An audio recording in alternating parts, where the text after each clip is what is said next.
अस्सलामुअलैकुम नाजरीन, आज का मौजू बहुत ही ख़ास है।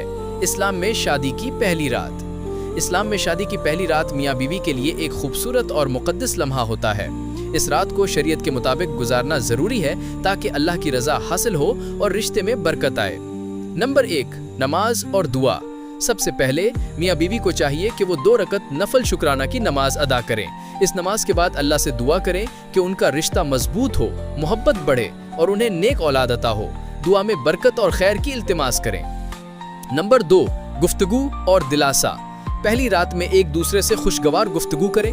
बीवी अक्सर थोड़ी नर्वस होती है, इसलिए शौहर को चाहिए कि वो उसको दिलासा दे, उससे नरमी और मोहब्बत से बात करे, एक दूसरे के एहसासात को समझे और इज्जत दे।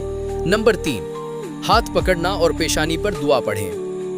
शौहर अपनी बीवी का हाथ प्यार से पकड़े, फिर उसकी पेशानी पर नरमी से हाथ रखकर ये दुआ पढ़े, अल्लाहुम्मा इन्नी अस्अलुका खैरहा व खैर मा जबलतहा अलैहि व अऊदु बिका मिन शर्रिहा व शर्रि मा जबलतहा अलैहि। तर्जुमा: ए अल्लाह, मैं तुझसे इसकी भलाई और उस चीज़ की भलाई मांगता हूँ जिस पर तूने इसको पैदा किया है, और तेरी पनाह चाहता हूँ इसकी बुराई से और उस चीज़ की बुराई से जिस पर तूने इसको पैदा किया है। नंबर 4, खुशबू और जीनत। दोनों को चाहिए कि वो साफ सुथरे हों और अच्छी खुशबू लगाएं। बीवी शौहर के लिए जीनत इख्तियार करे और शौहर भी अपनी बीवी के लिए खुशगवार माहौल बनाए। नंबर 5, हम बिस्तरी के आदाब। जब मियाँ बीवी कुर्बत का इरादा करें तो चंद आदाब का ख्याल रखना ज़रूरी है। बिस्मिल्लाह कहना। हम बिस्तरी से पहले बिस्मिल्लाहि अल्लाहुम्मा जन्निबना शैतान व जन्निबिश शैतान मा रज़क़तना पढ़ें। तर्जुमा: अल्लाह के नाम से, ए अल्लाह, हमें शैतान से बचा और उस चीज़ को भी शैतान से बचा जो तू हमें अता करे। इस दुआ के पढ़ने से शैतान औलाद में शिरकत नहीं कर पाता। पर्दादारी। हम बिस्तरी करते वक्त पूरी पर्दादारी इख्तियार करें। कमरे की रोशनी मध्यम हो या बंद हो। पड़ोसी या बच्चों का ख्याल। इस बात का खास ख्याल रखें कि कोई तीसरा शख्स जैसे छोटे बच्चे या पड़ोसी आपकी आवाज़ ना सुन सके। नंबर 5, एक दूसरे की रजामंदी।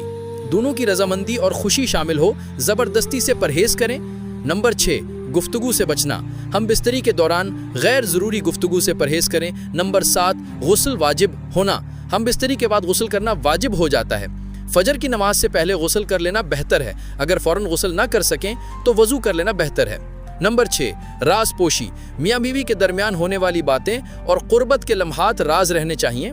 इन बातों को किसी तीसरे शख्स से डिस्कस करना इस्लाम में पसंद नहीं किया गया है। नंबर 7, सुबह की नमाज। अगली सुबह फजर की नमाज वक्त पर अदा करें। नए सफ़र का आगाज़ अल्लाह की इबादत से करना रिश्ते में बरकत लाता है।